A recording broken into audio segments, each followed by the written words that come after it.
Well, my name's Mark Longwood, and I'm now presently a resident of San Francisco. But I grew up in Eugene, Oregon. In the late 70s, I moved to San Francisco, where I got a job at University of California, the Lawrence Berkeley National Laboratory, where I worked as a large-scale numerical modeler of electromagnetic fields on supercomputers. Sometimes those models would require 2 to 3 days to run at about $50,000 per run. I went on to Apple Computer, where I spearheaded a project in developing Apple's first worldwide communications control center, basically integration of about 31 different kinds of logical topologies of data communication, to include television, telephony, satellite communications, local area networks, long-haul wide area networks, and the control and monitoring of all of them out of one facility with, at that time, absolutely state-of-the-art technology. It's a very exciting and very demanding project.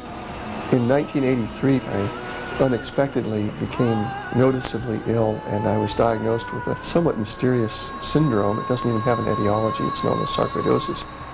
I received medical care, as I learned later, just short of nearly losing my life. It was pretty dramatic. And those events actually shaped the direction of my life. From that point forward, I became much more acutely interested in any technical development that might have had a contributory effect upon my own disease or upon other diseases that I had a far greater empathy for, people who had those diseases. And the kind of radiation that concerns me greatly today falls within the microwave portion of the electromagnetic spectrum. Microwave frequency at about 2 billion cycles per second is the chosen frequency for cellular communications in North America. It's close to that in Europe as well. The microwave area is for some time been thought to be largely harmless unless the power levels are sufficiently high to produce thermal effects, as in cooking in a microwave oven. But there's another group of people who believe that there are worrisome effects of microwave radiation, even at pretty low levels. Dr. Henry Lai at the University of Washington, with his associate who was critical in this work, Dr.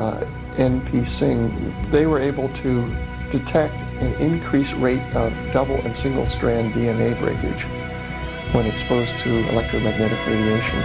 There is now good research that shows that suppressed melatonin levels, and this is another consequence of cellular communications upon the brain, reduced melatonin production probably results in increased estrogen production in women, which probably results in increased breast cancer rates.